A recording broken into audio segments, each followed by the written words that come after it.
네, 27일 공시 발표를 맡은 권도고요. 유가증권 시장부터 먼저 해보겠습니다. 현대미프르선 같은 경우에는 매출액 대비 3%에 해당하는 이제 수주 계약이 있었고요. 유럽에서 이제 계약을 맺었다는 게 조금 의미가 있는 것 같습니다. 계약은 약 3년이니까 고려해서 보신다면 그렇게 유의미한 금액은 아니지 않나라는 생각했고요. 한국조선해양 같은 경우에는 1,100억가량의 이제 시설 투자가 있습니다. 그래서 제2 돌핀의 장암벽이라는 건데 관심 있으시면 한번 찾아보시면 될 것 같고, 다음에 이제 되게 흥미로웠던 것 중에 한 개가 카프로였는데, 카프로탐이라는 그 물질을 만드는 공장 같은 거였는데, 여기 같은 경우는 효성 TNC랑 코오롱이 합작해서 만들었던 건데, 둘 사이에 막 갈등이 있었기도 하고, 최근 들어서 실적이 되게 안 좋아서 여기 보시면 이제 계속 기업으로서 좀 문제가 있지 않냐라는 보고가 있었고, 그래서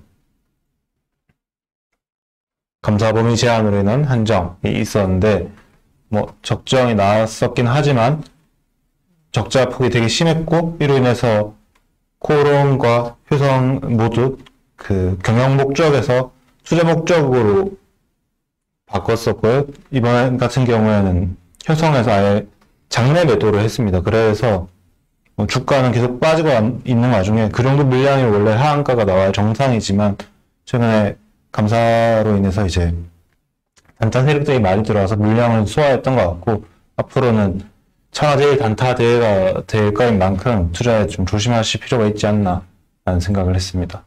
청와 ICT 같은 경우에는 그 ATM 같은 거를 만드는 회사라고 생각하시면 되는데, 이번에 매출액 대비 45%에 해당하는 계약이 있었습니다.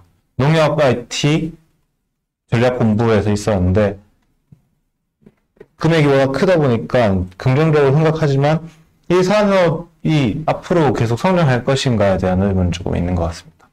그리고 오늘 원픽 기업인 G2R이 있는데요. G2R 같은 경우에는 LG에 잘 사면서 이제 광고를 총괄하는 회사라 생각하시면 됩니다. 이번에 두 개의 회사를 흡수합병했습니다. 흡수합병했는데 이게 보통 법인으로 이제 독립은 하더라도 흡수합병하는 경우가 잘 없다 보니 왜 했을까를 관심을 가지고 한번 찾아봤는데, 이 두 회사를 이제 했는데 두 회사 모두 막 커다란 문제점이 없었거든요. 혹시나 그 지주회사법에 문제가 있나 해서 여기 봤는데 여기도 크게 문제를 못 찾았습니다. 그래서 명확한 이유를 좀 찾고 싶었는데 못 찾았고, 이 경우에는 어떻게 바라봐야 될까? 좀 자본을 효율적으로 배분하기 위해서인가? 어쨌든 연결 재무제표로 보면 차이가 없기 때문에 명확한 답을 못 찾아서 되게 아쉬웠습니다. 이사회 회의를 통해서 결정이 났고요. 뭐 원래부터 100%를 가지고 있던 회사고, 회사들 보다 보면 뭐 영업외 수익이 화금 팍 칠 때가 있었는데, 이것도 한해지로 인해서 생겼던 것 같아서 뭐 유의미하게 보기 힘들었습니다. 차입금이 늘어나는 경우도 매출 채권을 담보로 대출했던 경우에서 크게 문제가 있다고 좀 보기 힘들지 않나 라고 생각했고요. 다음으로 넘어가겠습니다. 동국제강 같은 경우에는 되게 긍정적인 공시가 있었습니다. 주주가치 제고를 위한 주주환원 정책 안내가 있었는데, 최대 금액을 제한을 시켜놨습니다. 그 30%라고 제한을 시켜놨는데 FCF의 30%고, 대신 FCF 기준이다 보니까 적자가 나더라도 배당할 가능성이 있다. 배당할 가능성이 있다가는 배당을 하겠다라고 명시를 했기 때문에 우리나라도 이런 회사들이 슬슬 생기고 시작한 거 보면, 물론 행동주의가 밀접 접촉을 했겠지만 아주 긍정적으로 보인다 했습니다. 오늘 발표 여기서 마치겠습니다. 감사합니다. 3월 28일자 코스닥 공식 발표 시작하겠습니다. 발표 기업은 대양전기공업, 비츠로셀, 넥슨바이오 이렇게 세 가지고요. 다 이제 단일 판매 공급 계약 체결 공시입니다. 먼저 대양전기공업은 이제 191억 정도의 공시가 나왔는데, 최근 매출 대비해서는 14.7% 정도지만 이제 계약 기간이 29년까지로 그렇게 크지는 않은 상황이고요. 비츠로셀 같은 경우도 이제 216억인데 최근 매출 대비해서는 15.4%, 그리고 계약 기간이 25년까지라서 이것도 그렇게 크지는 않습니다. 다음으로 이제 넥스턴 바이오인데 얘는 이제 28억으로 좀 적지만 그 최근 매출 대비해서는 16.84%고 계약 기간이 이제 23년 10월까지거든요. 그래서 얘가 좀 유의미한 공시라고 생각을 했고 이제 CNC 자동 선반이 뭔지를 몰라가지고 거기에 대해서만 간단하게 봤습니다. 이제 결론부터 말씀드리면 스마트 팩토리의 그 공장 자동화를 하는데 필요한 그런 핵심 장비라고 합니다.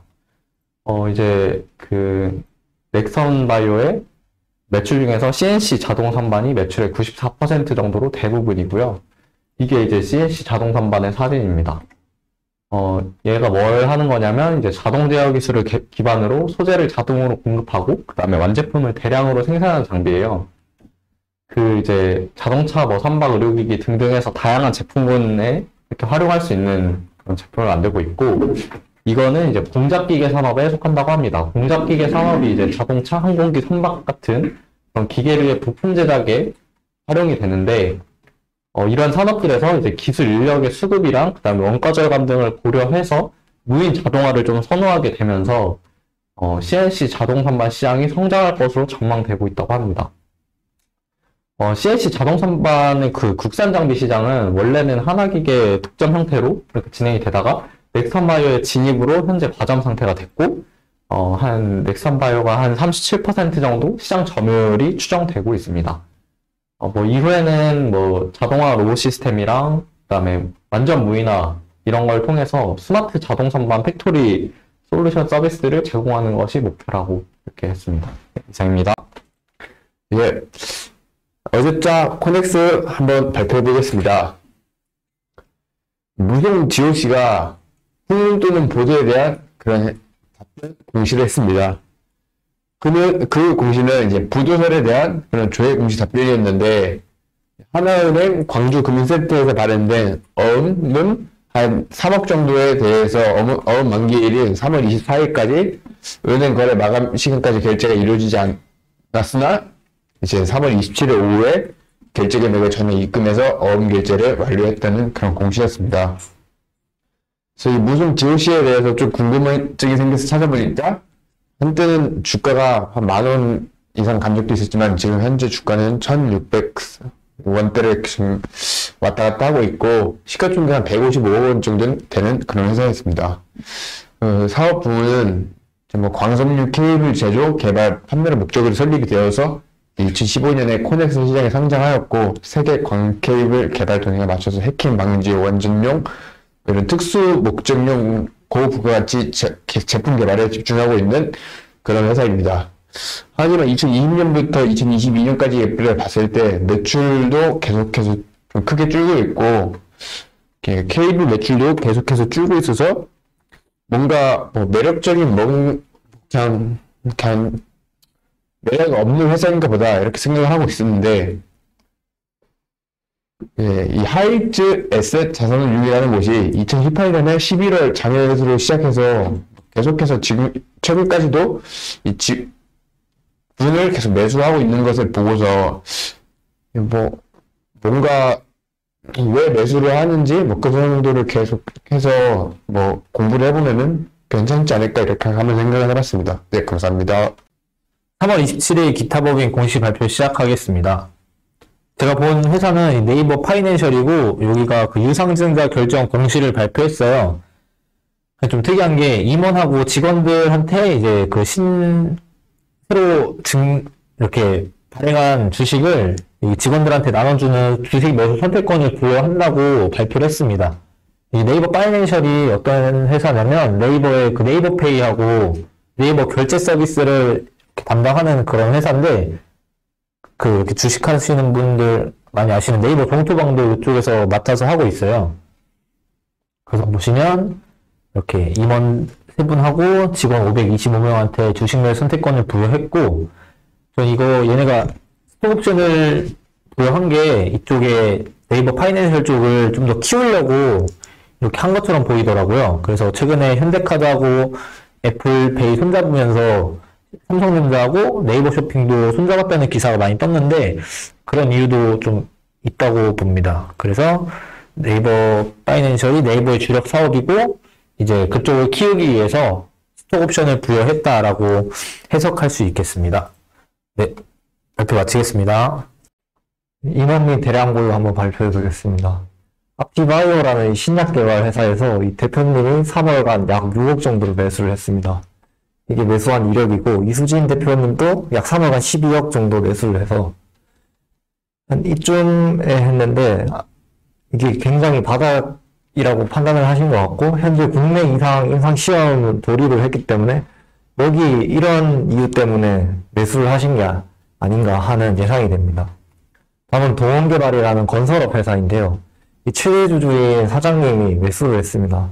이 작년부터 이 특수관계인들과 이 사장님, 그 다음에 이 임원분들이 3,000원 레인지에 들어오면 계속 매수가 들어오고 있습니다.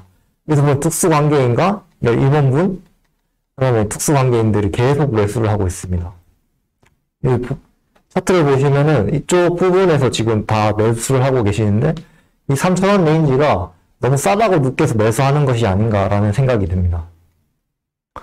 다음으로 메커스하고 비메로리 반도체 솔루션 회사인데, 이 자일링스의 FPGA라는 걸 솔루션을 한다고 합니다. FPGA가 뭐냐면은 이제 프로그램이 가능한 비메모리 반도체라고 하는데, 뭐 로봇이 많이 팔리면 많이 쓰이는 반도체라고 생각하시면 됩니다. 여기서 이제 신동철 대표님과 성종렬 임원분이 이제 10억이랑 15억 매수를 하셨고, 이제 배우자분이 5억 정도 DT 개발에게 지분을 사갔는데, 이걸 보면은 대신증권에서 주식담보대출로 이제 대표님이 10억하고 임원분이 15억을 대출을 해서 매수를 한 겁니다.